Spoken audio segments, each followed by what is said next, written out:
Seigneur notre Dieu, la mer, les monts et les cieux, les arbres et les fleurs parlent de ta grandeur. Le peuple de Dieu se lève dans ces temps comme une armée puissante qui doit marquer la différence. Mais croyez-moi, ce peuple, il a des ennemis. Vous avez remarqué déjà. Et parmi les ennemis particuliers qu'il doit affronter, il y a la peur. Nous devons affronter nos peurs régulièrement. Et la peur a ceci de particulier, c'est qu'elle a le pouvoir de court-circuiter la foi. Et cela nous est montré lorsque Pierre, je prends mon petit sac là, lorsque Pierre, au commandement de Jésus, commence à marcher sur l'eau. Alors il a la parole de Jésus, il a donc ce fondement sur lequel il peut bâtir sa foi, car la Bible dit que la foi vient de ce qu'on entend vient de la parole de Dieu. Mais la Bible dit qu'à un moment donné, bien, alors qu'il a commencé à faire quelques pas sur l'eau, il a regardé au vent et il eut peur. Alors je ne pense pas que le vent s'est mis à souffler à cet instant, le vent devait souffler même depuis un moment, mais il s'est mis à souffler certainement beaucoup plus fort à partir de l'instant où Pierre a commencé à marcher sur l'eau.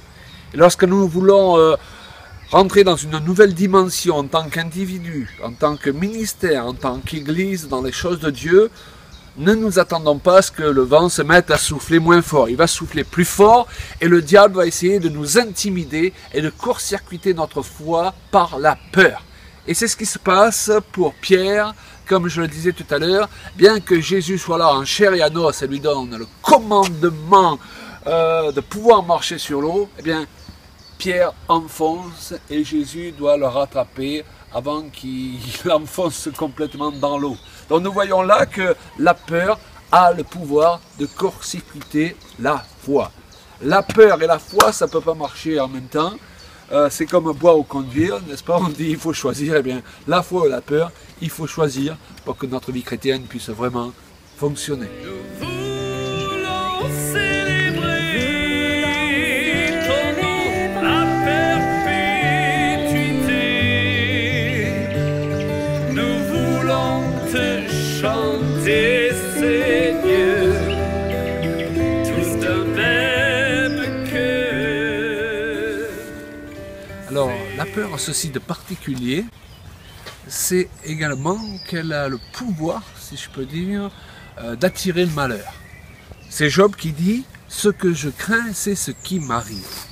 Et là, je voudrais ouvrir une parenthèse pour nous faire comprendre que l'histoire de Job, c'est pas Dieu qui décide de faire une expérience et hop, il choisit le gars qui le sert le mieux, qu'il aime peut-être le mieux sur la face de la terre, et il lui fait tout perdre.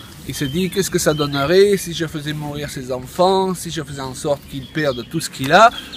Moi, ce n'est pas ma compréhension des choses. Je crois que nous avons certainement un problème de traduction dans la plupart de nos versions qui nous racontent l'histoire de Job. Job le dit lui-même, ce que je crains, c'est ce qui m'arrive. Et la Bible nous montre en effet qu'il est passé par une période où il se faisait du souci vis-à-vis de ses enfants. Il faisait des sacrifices tous les jours parce qu'il commençait à craindre pour ses enfants. Et je pense qu'il est rentré dans une période où le souci a commencé à l'envelopper et à ouvrir une porte, une brèche dans sa vie qui a permis au diable de passer et de le frapper.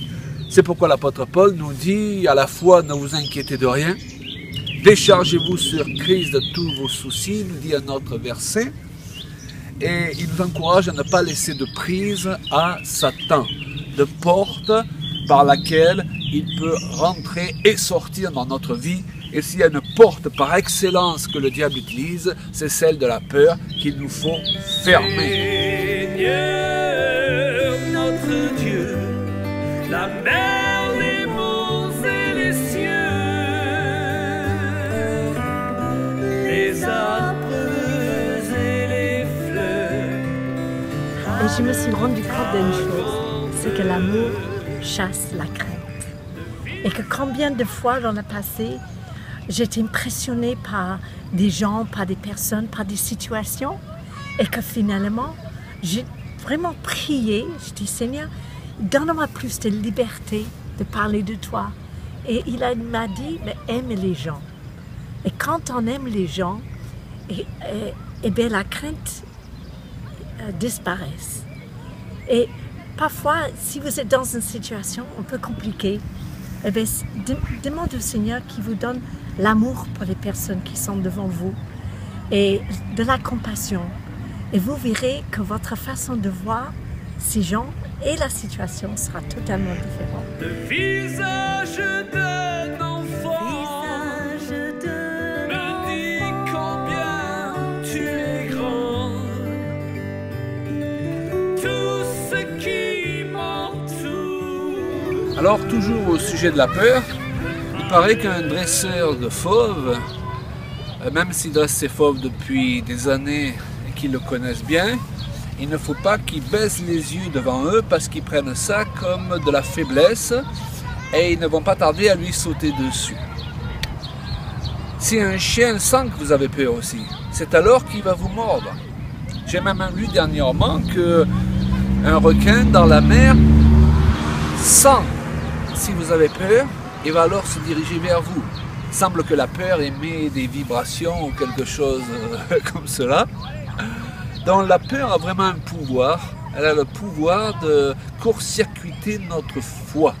C'est pourquoi nous sommes appelés à avoir nos yeux non pas sur nos peurs, mais sur ce que la parole de Dieu nous dit, car la foi vient de ce que la parole nous dit.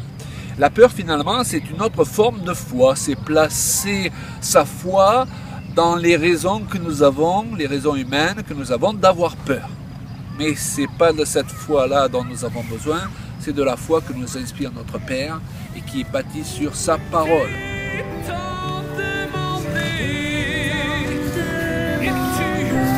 Alors Julia, une petite conclusion pour notre vidéo? Je suis certaine d'une chose, c'est qu'il ne faut pas qu'on a peur, il ne faut pas qu'on cède peur.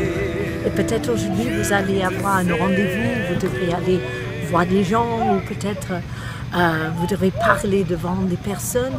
Eh bien, tout ce que je peux vous dire, c'est aujourd'hui, n'ayez pas peur. Continuez, même si la chair fait le contraire de ce qu'on aimerait, eh bien, ne considérez pas ce que votre corps est en train de vous dire, mais juste fixez-vous sur vos objectifs et n'ayez pas peur. Et juste foncez et petit à petit, eh bien, on prend l'habitude, le corps prend l'habitude, il s'aligne avec votre volonté et ensuite, eh bien, on arrive à avancer comme ça. Et petit à petit, on prend plus de courage et on arrive à parler comme je vous parle. Voilà, je vous souhaite une bonne continuation et bientôt. Les arbres et les fleurs parlent de ta grandeur.